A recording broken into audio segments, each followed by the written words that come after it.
Короче, хорошо, что я разобрал. Гуталин.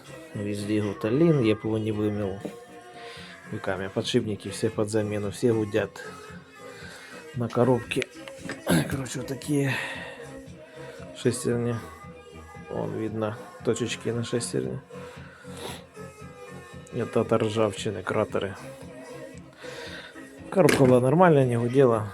Поэтому поставлю ее назад, наверное. Ну, такое вот вкратце. Первый раз разбираю такой мотор. Не знаю, как буду собирать назад. Надеюсь, соберу. Всем мира.